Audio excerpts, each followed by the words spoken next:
So we're back here at Bekaa Valley. The 11 June 1982. This is scenario 6. The title of the scenario is A Test of Arms.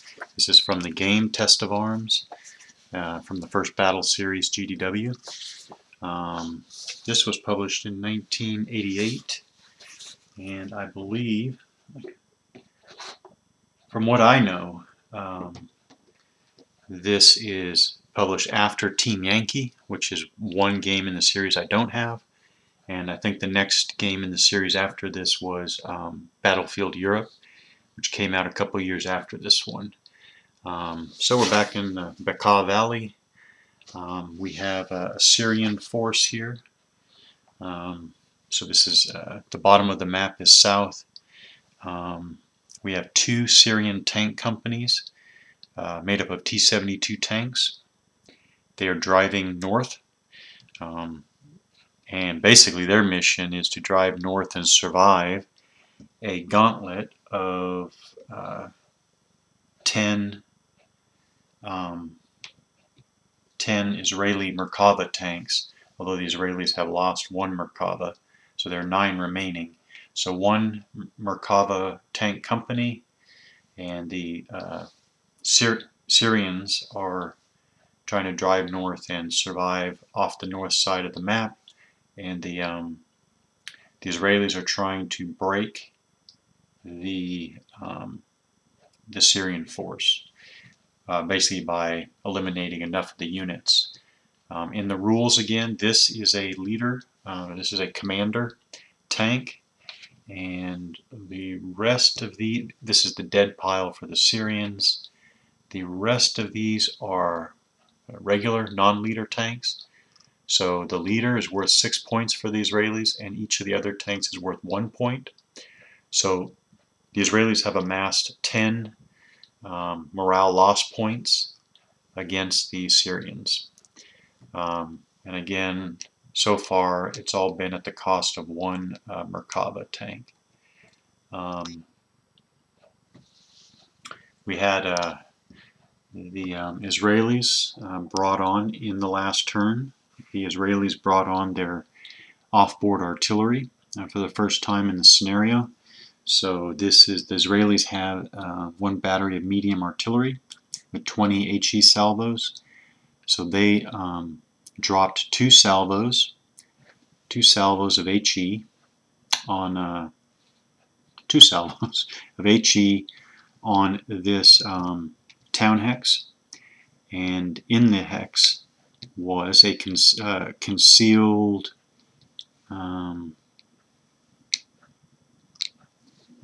wait a minute, 1, 2, 3, 4, 5, yeah, in the hex was 2 T-72s, and the 2 salvos of artillery were very lucky and destroyed the bottom T-72.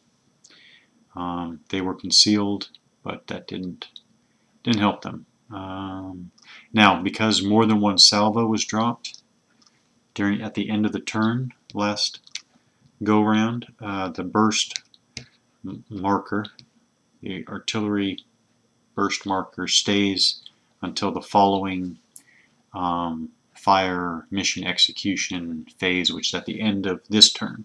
So we are starting turn 4. The Israelis still have the initiative. They have not lost the initiative.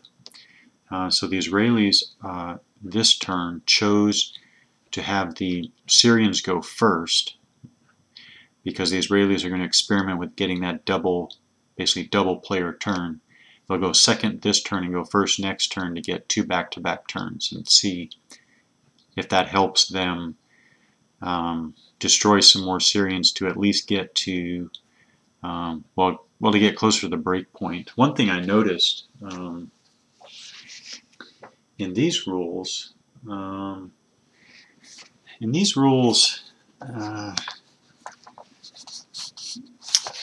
hesitation point, it says when morale point losses bring a side to its hesitation point, it loses the initiative if it has it. And as far as I can see, that's the only effect of hesitation. I don't think that's very I don't think that's a big impact at all. The Syrians obviously don't have the initiative, so reaching that hesitation point is just a non-event. I don't think that's how it's. I think it's handled. I think hesitation points are handled differently in later iterations of the first battle rules. So actually, before I jump into play, I've noticed so far that this iteration, this early iteration of rules for the series, has three major differences, and now I hope I can remember them. Okay, one major difference is that there is no assault fire. No assault fire at all. And I certainly, the later games in the series that I've played, I've certainly enjoyed having the assault fire aspect in there.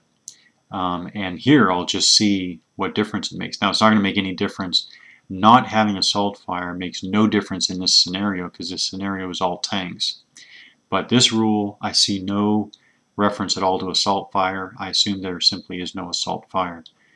The second significant change here versus later iterations of the rules is that the sequence of play here allows every unit essentially to shoot and move or move and shoot. It's different in later iterations of the rules, so again I'm seeing how this plays out with that shoot move or move shoot together with no assault fire. See how that plays out. And then what's the third major difference? I was afraid I was going to forget one. Yeah, I can't remember. Maybe it'll come to me later. So there are some significant differences that I'm working through here. Not sure what to make of them. Well, I guess the third major difference is this whole initiative thing. I'm not sure what the initiative thing is really doing. Again, I'm trying to see what this initiative mechanic is doing. Again, I mean, the scenario sets the side with the initiative. In this case, it's the Israelis. They have the initiative. It's set by scenario. That means at each turn, they can choose whether they have the first or second player turn. I'm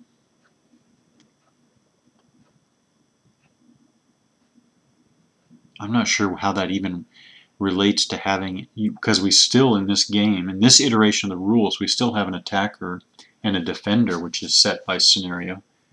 So the Syrians are the defenders, Israelis are the attackers. That's set by scenario too.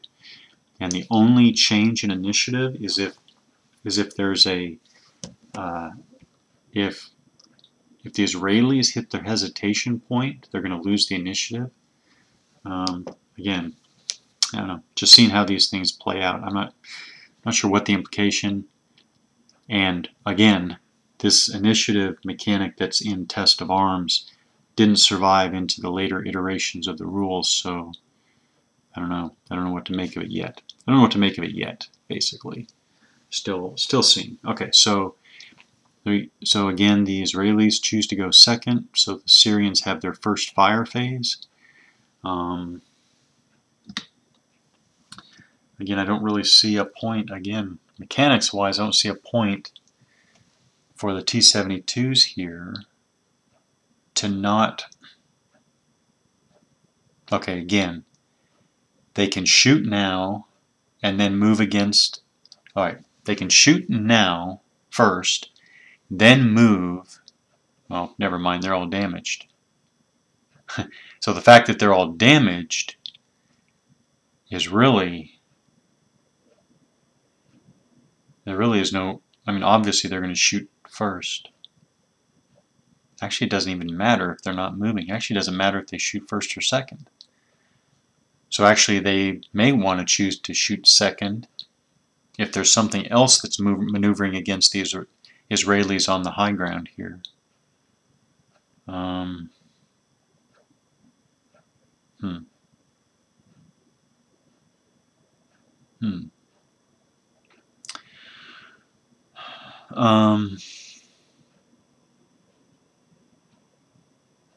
maybe we do need to start on the other side of the battlefield. So we have over here, we have 2 Israeli Merkavas that are spotted on the hill here. We have a Merkava on the other side of the hill, which isn't that interesting? You only get concealed if you're in town or woods. But even though they're on the other side of the hill and clearly not spotted by any Syrians, they're still not concealed. That's interesting. Anyways, we got 2 other concealed forces, 2 forces over here concealed in the woods. So the Syrians have first fire. So we have a bunch of Syrians here concealed. The question is, so they can't fire at these ones, but they can obviously fire at the 2 Merkavas on the hill. The question is, do they fire to expose themselves? I wonder if it isn't worth it to actually open up with this one, this T-72 at close range. Distribute fires again. They're going to experiment with opening fire. Oh, wait a minute. See, see the Merkavas, these Merkavas are not in firing position. So wouldn't it be, oh, wait a minute. Okay, so they're not in firing position. So the Assyrian T-72s could move up onto their Merkavas and blast away with final or last attacks, as they're called in this iteration of the rules. So skip first attacks, move up onto the Merkavas, and fire at point-blank range with last attacks, except that they would have to survive. I mean, these ones are in firing position, so they actually can fire at the T-72s as they emerge from the forest if there's line of sight. If there's line of sight, which actually there's some line of sight here, and for that matter, these ones are in firing position too over here, and they could just fire across at the T-72s as they emerge. However, if the T-72s try to chance it and they survive the reaction fire, what does that do to them? Well, using these rules, which I think are also, I think the same hex combat, units attacking vehicles in the same hex always compute the attack using the vehicle's flank armor, and the vehicle does not receive any benefits for terrain. So the benefit of the T-72s going right up onto at point blank range, same hex combat against the Merkavas, is that they would blow them away almost definitely. We're talking 550. We are talking.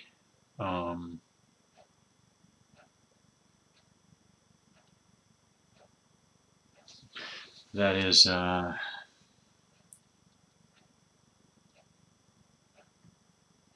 What is that? Hang on. Hang on. Gotta get this right. Yeah, that's what I thought it was. 90% chance of blowing them away. I mean, that's all right. Let's experiment with that. So we'll start with the farthest unit, and we go. Okay, so we're gonna skip first attacks because I think it's going to be beneficial under this situation to take last attacks across the board. Because actually, if the Syrians over here draw fire from these ones,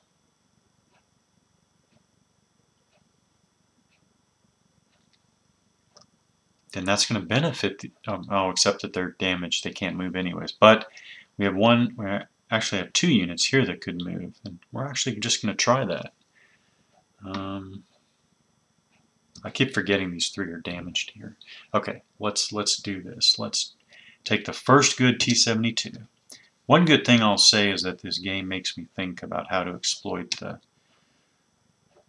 rules and the and the sequence of play and everything, which at least keeps it intellectually interesting. So they're going to pull out into the open.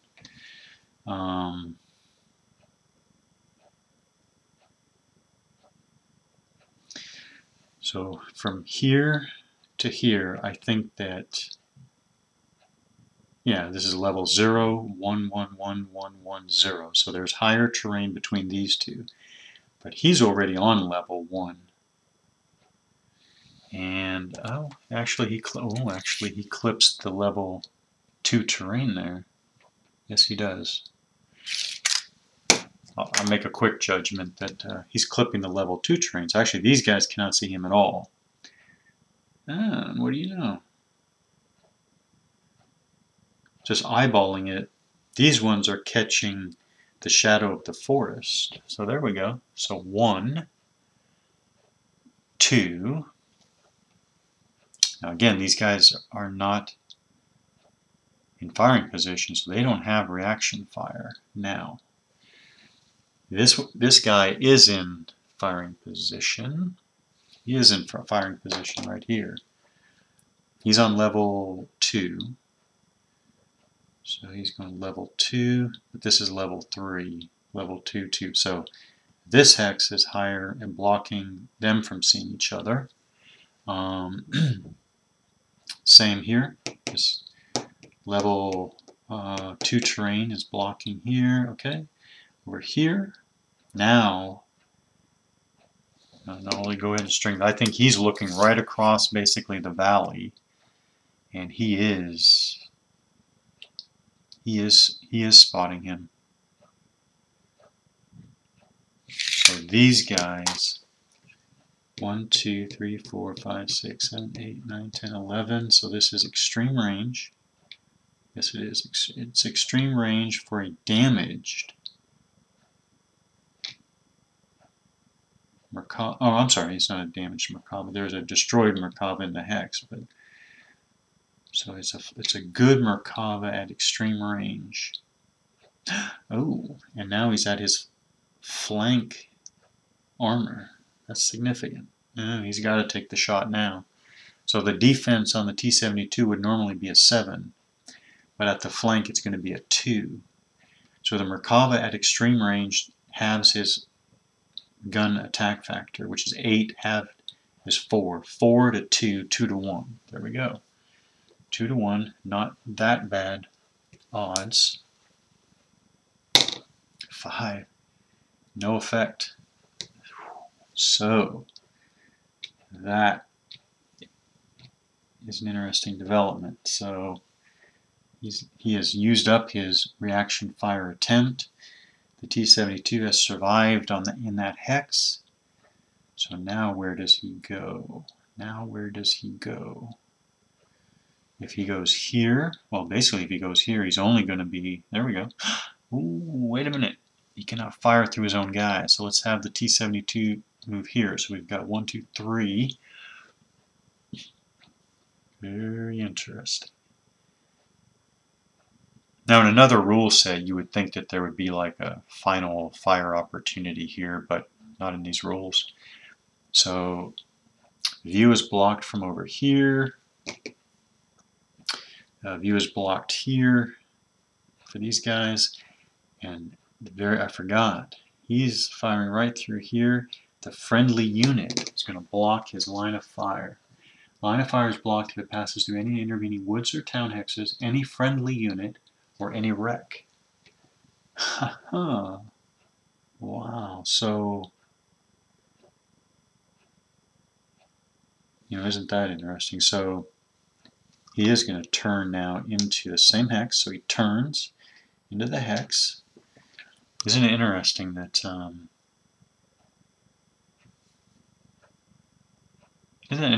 the unit cannot fire through the friendly unit, but now I guess Can he fire into the same hex? Oh, the rules probably don't even reference that.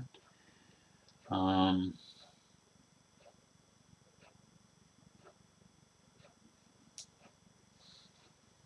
unit in a blocking terrain hex can see and fire out. Well, I guess that's what this counts as. Because the friendly unit would normally block line of fire, right? So, if we use this sentence, a unit in a blocking terrain hex can see and fire out of that hex, and enemy units can see and fire into the hex, but no unit may see or fire through the hex. Wait, does that apply or not? Well,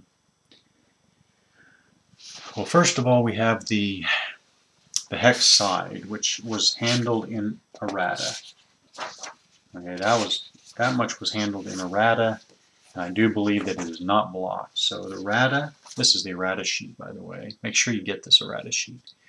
So line of fire, if a line of fire runs along a line between one hex that is free of obstruction and another that is obstructed, the line of fire is not obstructed. So there we go. So that much is covered. So we know that it running along the hex with a friendly unit there does not block the line of fire. The question is firing into the same hex.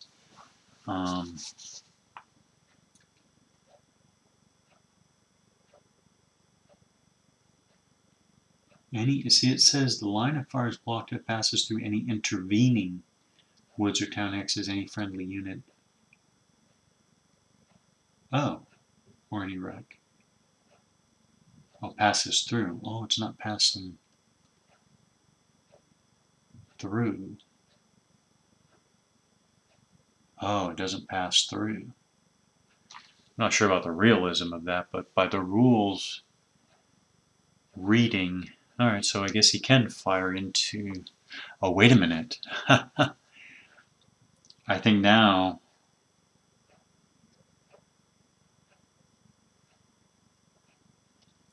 let's look at hits on stacks. Whenever an attack is made against a stack of units, the particular unit which is affected is determined randomly. This says nothing about not counting friendly units.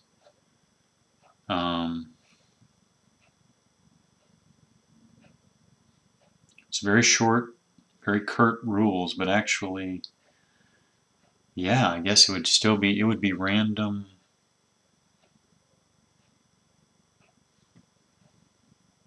Wait a minute, it says the owning player rolls a die.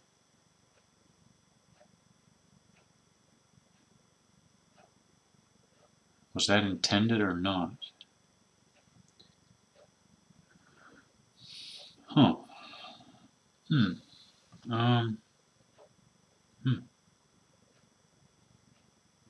Okay, now I actually don't know how to handle this.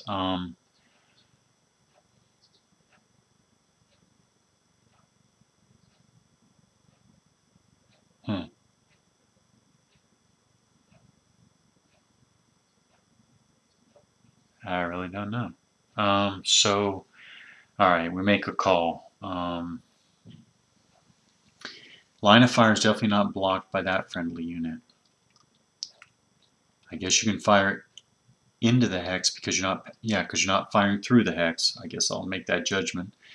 And then, well, we'll say it's not random hit determination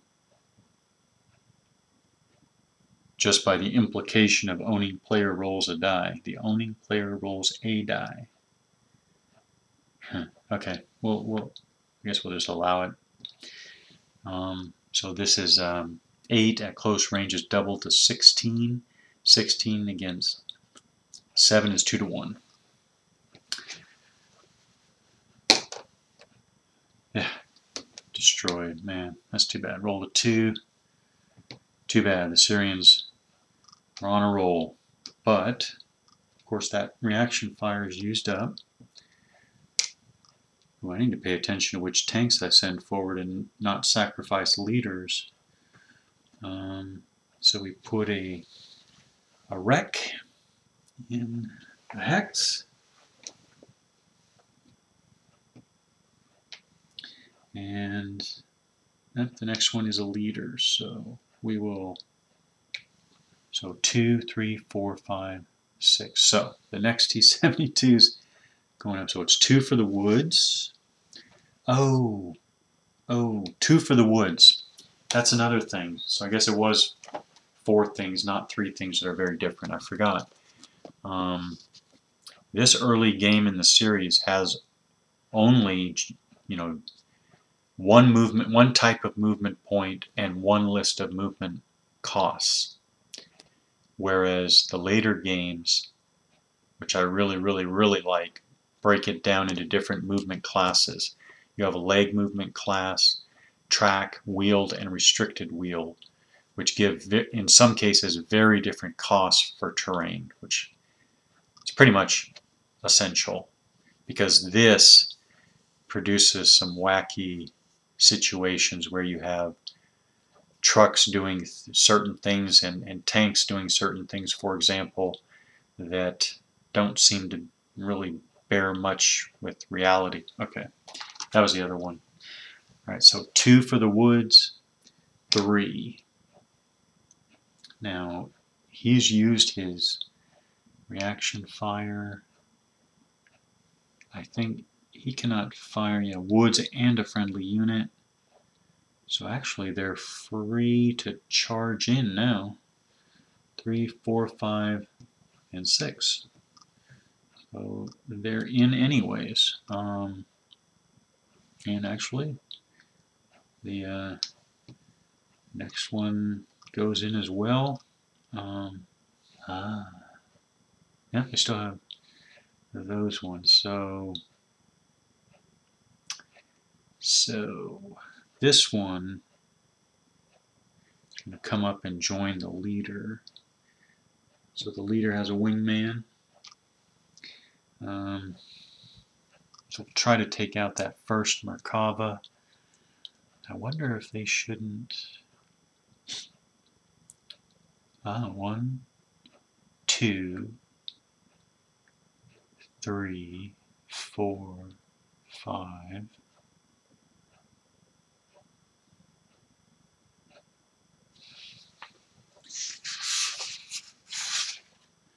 Now, I don't remember seeing anything about stopping when moving into a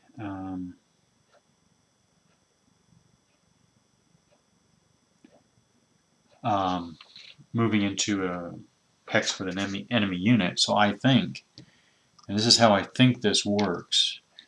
So this tank's going to go 1, which of course he'd be facing that way. He's masked by the terrain and otherwise not able to fire because he already took his reaction fire. So 1, 2, 3, and then I think it's 4 and 5. And the reason why I'm guessing that's allowed is because these are individual tanks, not platoons, by the way. These are individual tanks, the scale here. And these are 200-meter hexes. So actually, the tank just rolled straight through that 200-meter wide area, It's quite a bit of area. So yes, the tank rolled right through, but I guess, that's not completely unbelievable.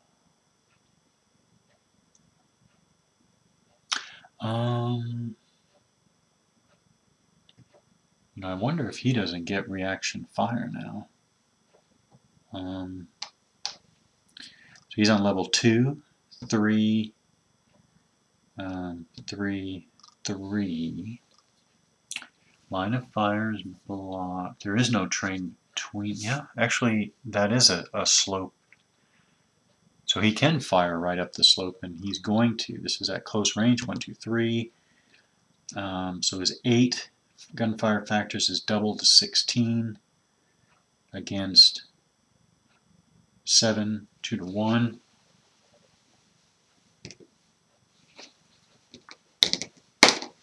Ooh, 2 on 2 to 1 is destroyed. So the next T-72 is destroyed.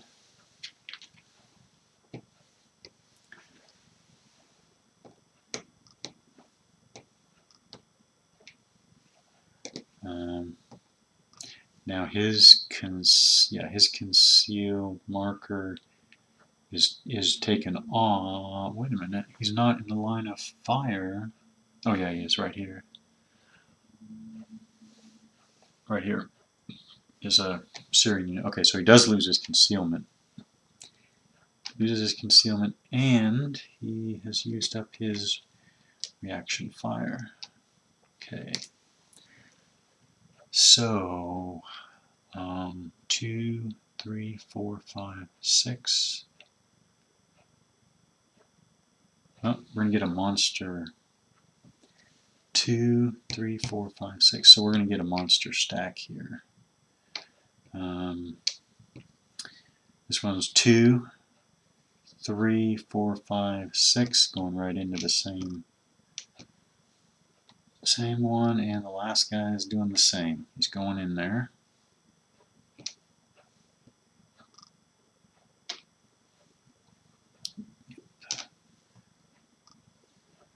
Yep.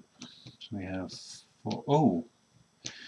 stacking. We haven't talked about stacking because we may have hit a limit. Stacking. More than one unit may be placed in a hex, but this process called stacking is subject to limits. A player may not have more than 4 vehicles in one hex at the end of any turn.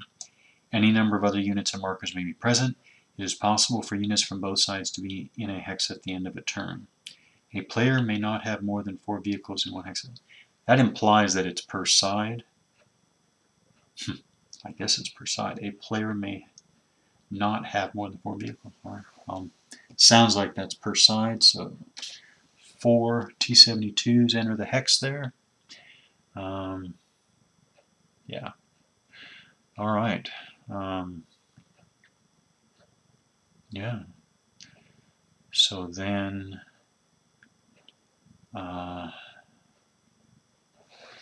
they're going to stay there. They cannot move because they're damaged. These guys are going to stay concealed for now. Actually, they can fire on the unit that lost his concealment there later. Oh yeah, these guys are going to move. I don't think there's too much of a reason for them to stick around here. So this T-72 is going to move across here to the town, which is 2 movement points, and then 2, and then and then 4.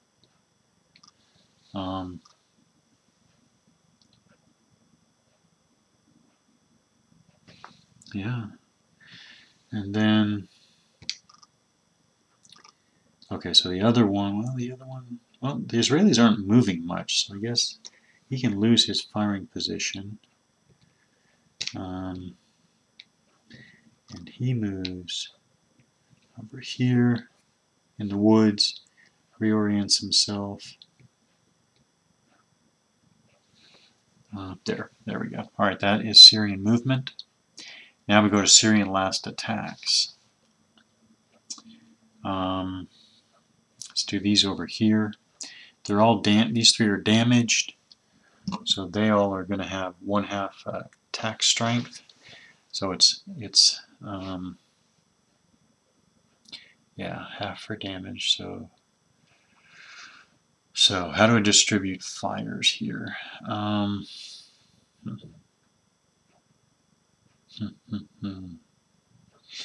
How do I? Which one do I want to take out? How to distribute fires?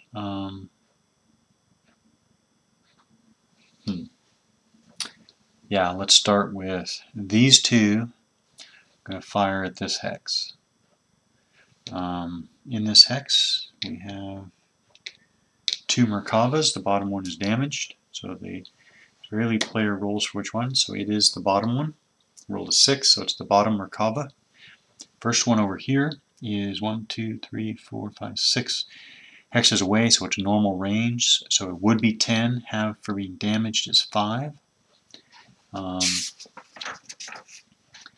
5 against 9 plus 3 for the woods is 12, so it's 1 to 3. 1 to 3. He really wants a 1. He rolls a 5, which is just no effect.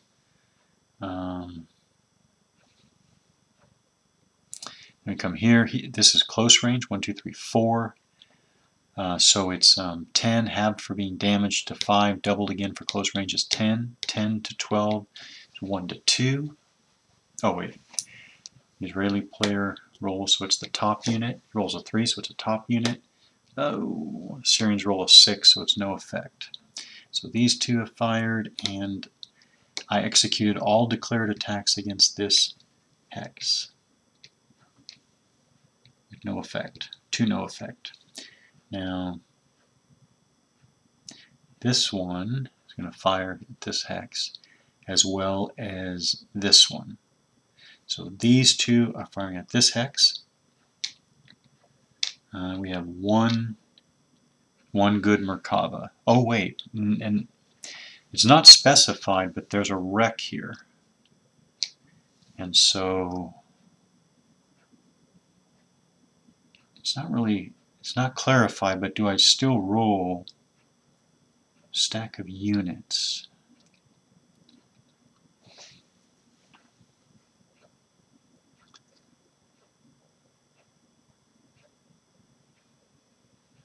Yeah, it's not really clarified whether the wreck now that it's not specified, so I'm not going to play that the wreck can absorb a shot now. Presumably it's not moving, it's smoking. Obviously hasn't fired since destroyed. So we'll say that the attacking units can figure out that there's only one, most likely only one live threat vehicle in that hex. Okay, so the far one first. So it's normal range, but damage, so it's 5. 5 against 12 is a 1 to 3. Syrians are trying to get a 1. Trying to get a 1. Roll a 4 for no effect. So he's done. So now the closer one, he's going to lose his concealment because he's firing. That's at close range. So his 10 is doubled to 20. 20 to 12 is still 1 to, not still, it's 1 to 1. 20 to 12, 1 to 1. So he wants a 1, 2, or 3. Oh, we rolled a 4. Wow. Yes. The Syrians should have done better than this. Should have done better than this.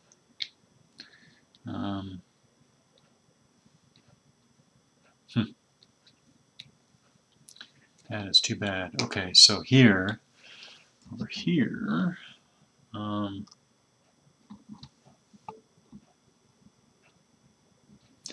have is, yeah, the Syrians need to get some attacks in, and because the Syrians exposed them, or the Israelis exposed themselves, Syrians need to take advantage of this. So these 3 units are all going to fire at that Israeli unit, so they're going to lose their concealment. They're all at normal range. So it's just flat 10. 10 against 9 plus 3 for the woods is 12. So they're all at 1 to 2. They're all at 1 to 2. So they want a 1 or a 2. Ah, I got a 2. So we know we have a damaged. Right away we know we have a damaged target. And then the remaining 2, 3 misses. And the last one, went a 1 or 2, 5. Alright, so at least we got a damaged Merkava. That's something. Alright.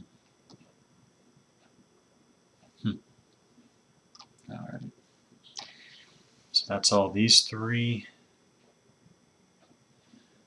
Now we're going to come over here. It's getting close to this one.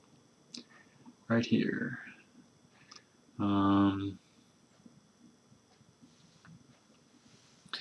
Alright, we have 4 T-72s, which should be enough to blow this one away.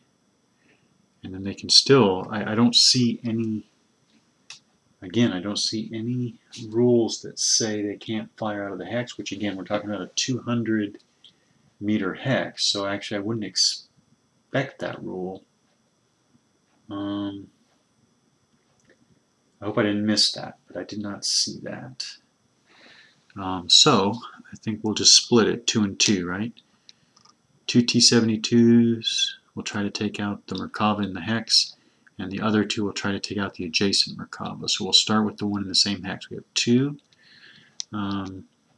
T-72s. They are at close range, so they're doubled to 20, and it's 20 against the Merkavas.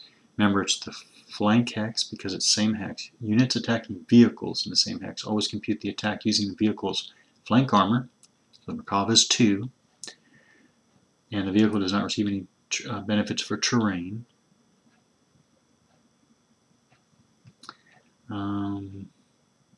Yeah, so that's like 20 to 2. We're definitely on the 5 to 1. So we are still hoping for a 1 to 5, and we have 2. Yep, there we go. So they roll a 1. It's an X, instant destruction of the Merkava. So right now it looks like the Syrians should have charged earlier, or maybe. We already have a destroyed marker there. I don't think we need an extra one. The other Merkava is still committed to attacking that, but we don't need to execute it. But he cannot shift fire. So now the other 2 T-72s firing adjacent, still close range, but now it's just against the Merkava's front armor. But he's in the open though, so it's just 9. So it's 20 to 9 or 2 to 1. So we have 2 2 to 1 attacks against the adjacent Merkava. Rolls a 6 for nothing, and a 5.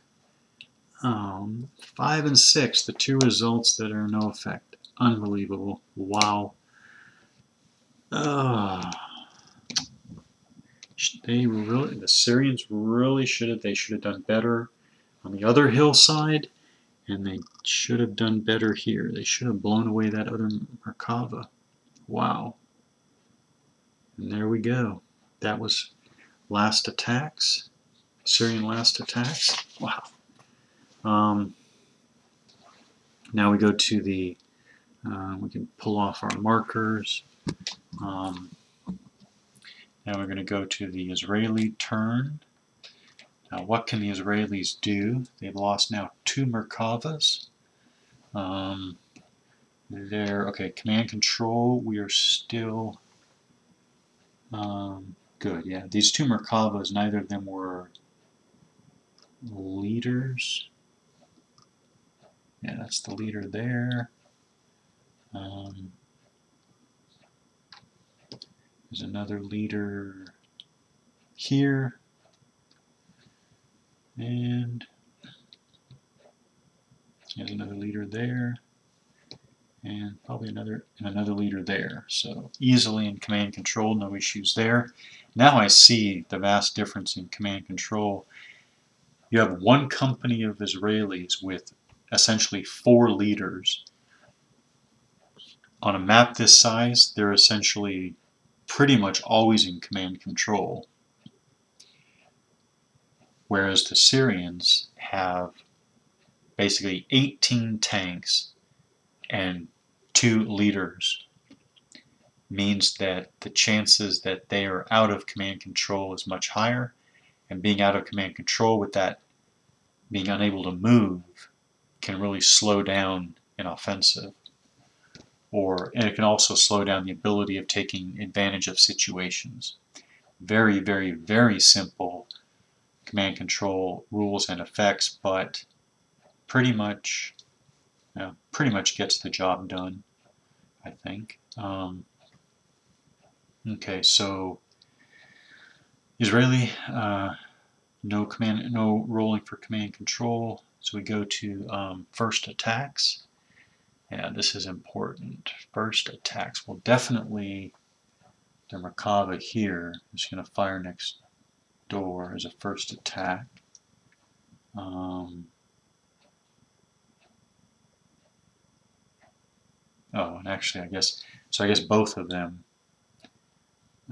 firing on the hex.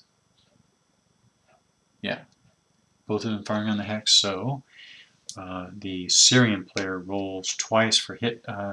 Well, let's have to go in order here. Well, no, actually, the Israeli attacks are the same, but does it make a difference? Does it make a difference? I don't think it does. So the first Merkava, firing at the stack of 4 Syrian T-72s. Okay, the Syrian player rolls a 4, means it's the bottom T-72. It's going to be the Merkava's gun attack factor of 8, doubled for close range is 16.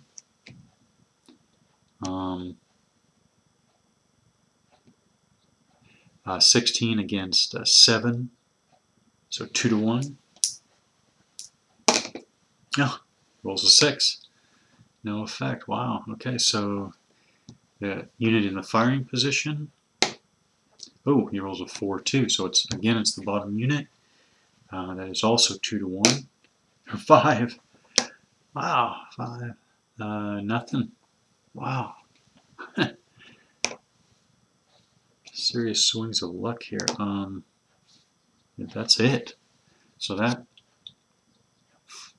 force of 10 T-72 survived at that close range. Ooh. Wow.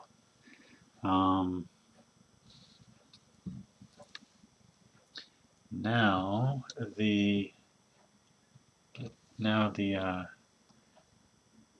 Merkava here. Now he's damaged, so his attack factor is halved. So it's only 4. That's really not good. But again, what does he lose? He's going to fire at... which one is he firing? The closest one, I guess. 1, 2, 3, 4, 5, 6. So that's normal range. Halved for being damaged is 4 against 7. Plus 3 is 10 for the woods. 10. So 4 to 10 is 1 to 3.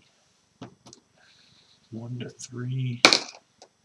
Rolls a 4 for no effect. Okay, so actually, because these are first attacks, I want to mark them so they do not get last attacks.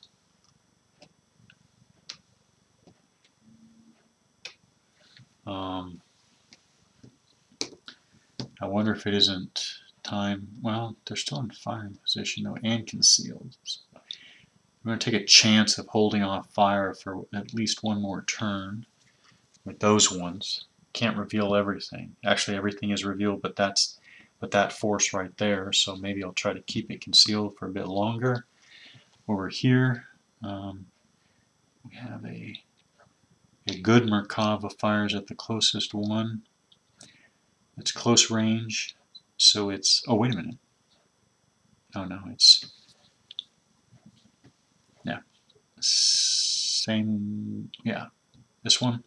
Close range 8, 16. 16 to 10. 16 to 10. 1 to 1.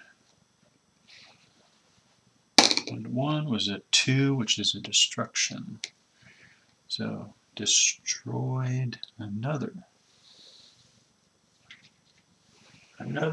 T-72 goes down.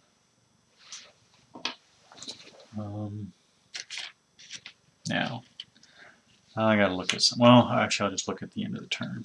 Okay, so T-72 destroyed.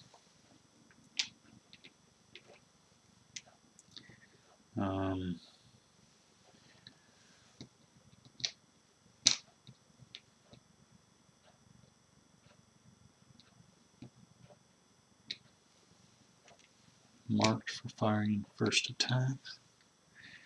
And then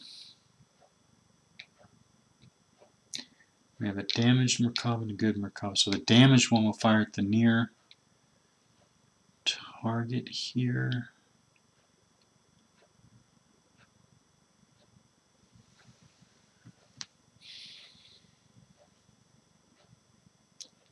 Actually, I think he actually can fire straight through here.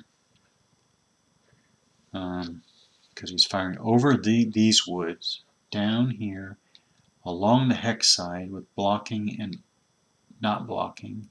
So it travels the hex side and into the woods hex. Oh, and this is going to be against his flank armor because it comes in on the side there.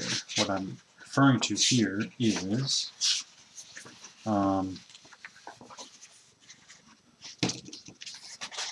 back to the errata about facing.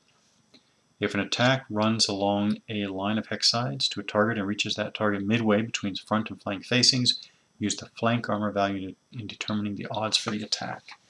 So coming in exactly along the hex side to the side, use the flank armor. So actually, the damaged Merkava will try to take that unit out, and the good Merkava will try to take out this nearest T-72. So we'll do the damaged one first against this T-72. So the damaged one is 1, 2, 3, 4 hexes away, which is close range. So it's 10, or yeah, so it's 8 gunfire factors. Doubled for close range is 16. Halved again for being damaged is 8. 8 against 2 for flank armor plus 3 is 5.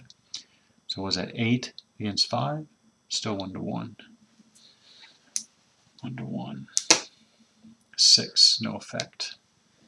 And then we go to the full strength or the undamaged Merkava against the T-72 here. 1, 2, 3, 4. So it is close range.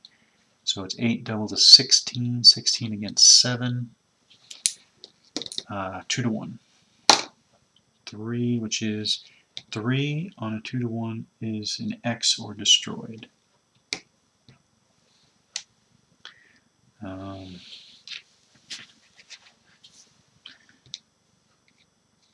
lot of burning wrecks out here now.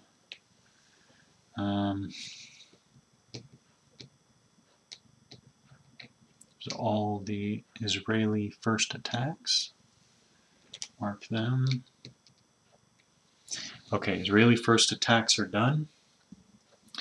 Does the Israeli side want to do any movement? They will.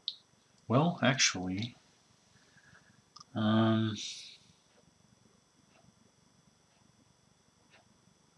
you see, they could just move away, but if they do move away, they're going to allow the Syrians to exit the north board.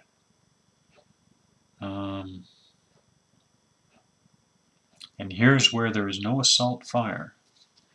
So, wait a minute. No, there's no assault fire, so there's no opportunity for them to fire again. Oh, but is this where initiative comes into play? Because then they can take, of course, they can take the next first player turn. Then they can blast away. Let's try that.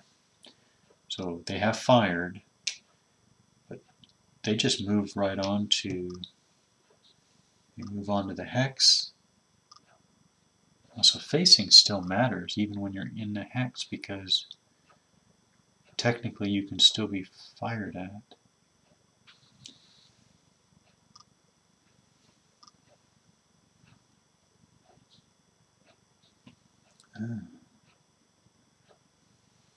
I keep forgetting to move units into firing position. That's really need to remember that. But he moves on there, orients that way. He is going to give up his firing position here to move on to. Now let's see if what 2 Merkavas in the same hex can do against 8 T-72s.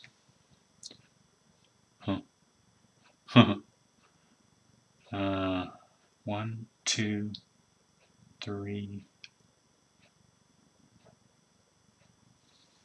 He's damaged, so he can't move anyways. These ones could go 2, 3, 4, 5, 6. But the Merkavas are 3. I need to remember that slow movement value. 1, 2. Yeah. Okay. So they can't really get over there. Yeah. So that's the movement, Israeli movement phase. They still already fired. So now we go to last attacks. There are no last attacks for the Israelis. So that ends the turn for the Israelis.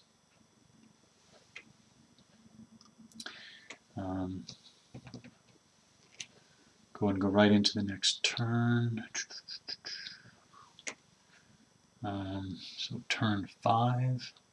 The Israelis will now take the first turn, obviously, first player turn. Command control, no. Ooh, I sent a leader in there. Oh, wait.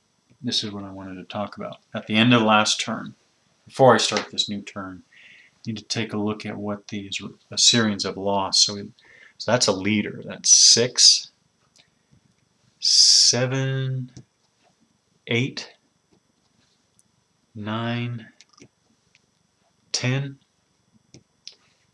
11, 12, 13, and 14. So 14 morale loss points.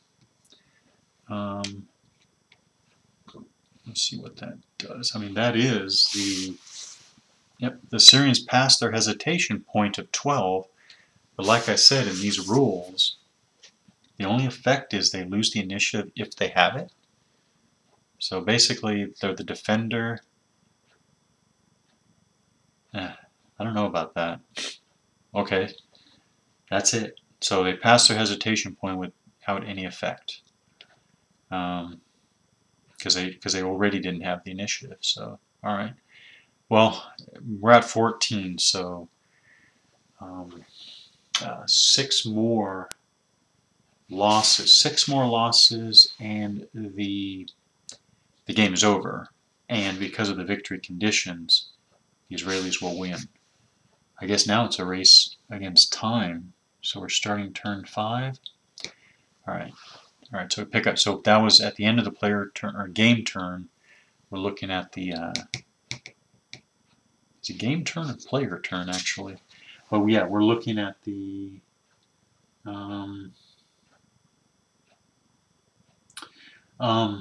hesitation and breakpoints at the end of each player turn. Okay, all right. So end of each player turn. Need to remember that, not game turn. End of each player turn. Command control. The Israelis are fine. Oh wait a minute. Now I'm just trying to go too quick. Also at the end of last turn, we had our indirect fire. So the burst marker here that was left here from last turn comes off. And the Israelis did have 3206 plotted. X3206, which is over. Ooh. So it even I forgot what I had plotted. So it did have it did land on a hex that was still occupied. Alright, so we move the burst marker over there, and we execute the first salvo of that, indirect fire mission. I guess terrain doesn't make a difference for vehicles. So we look here, look at the off-map artillery table. It is medium artillery as given in the scenario. It has a rate of fire of 2, so we can use up to 2 salvos. And versus AFVs, armored fighting vehicles, we use the 1 to 3 column. So I'm going to be rolling on the 1 to 3 column. Basically, only a 1 will damage a vehicle. I guess this counts as a stack, so that's random target determination. So the Syrian player rolls, and the first salvo, he rolled a 1, is against the top unit, which unfortunately is the leader, is the company commander. So now we roll for the actual attack. They roll a 5, which is no effect. The Israelis decide, hey, I'm going to go ahead and fire a second salvo. I don't see why there's any point in saving it. The Syrian player rolls a 3, so the attack is against the bottom T-72. Ooh, he rolled a 2, which is close, but not enough to damage the bottom T-72. Alright, so that was the attack. Because more than 1 salvo, was fired against the hex. I'm going to leave the burst marker on there, and throughout the next turn. And I remember to subtract 2 salvos from the Israeli allotment. Again, with the number of turns remaining. Isn't that funny? Isn't that funny? How come in the scenario the Israelis are given 20 salvos of HE for one battery of medium artillery, but there's only 8 turns in the scenario? Doesn't that mean that they can only use a maximum of 16 throughout the entire scenario anyways? How would they use more salvos than that? I don't know. Maybe there's something I don't know, something I missed. But I thought it was only 2 salvos for this.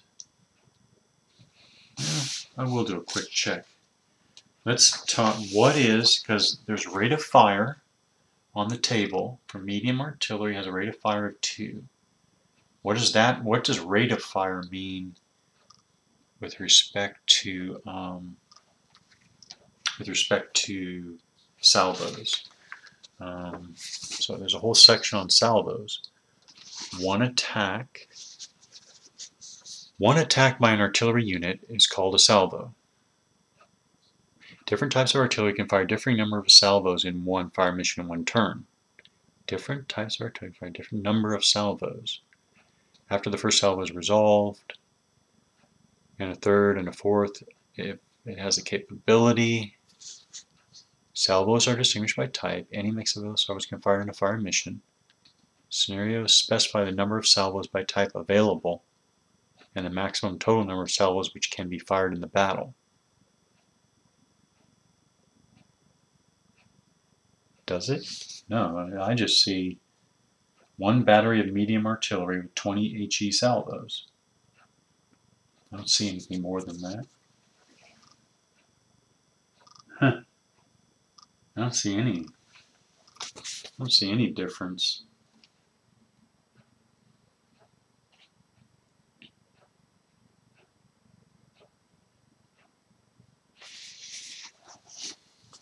All right, off-map artillery. That's what we have here in this scenario. Off-map artillery is divided into 3 different ratings. Okay, this is medium, so we'll jump down to medium. Medium artillery includes the heaviest howitzers in the game and has a rate of fire of 2 salvos per turn. And a salvo is an attack by an artillery unit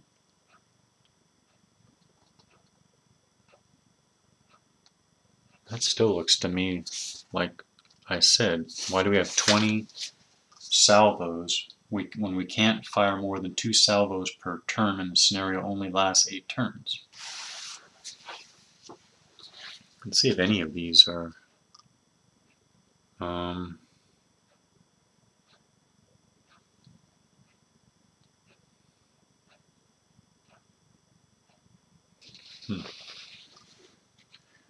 don't know. I don't see this maximum reference unless it's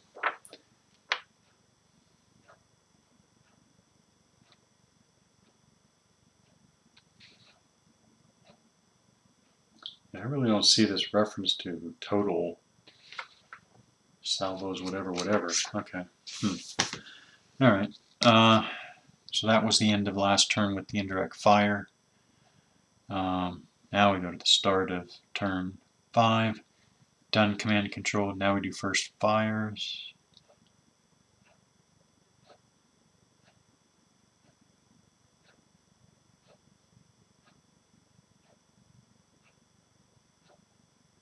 Or did I already do this movement? Alright, now I forgot. I'll assume I did this movement this turn.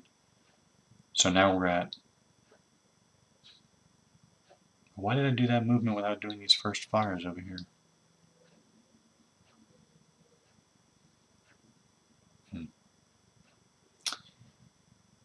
Yeah. Alright. I better pause now. Until next time.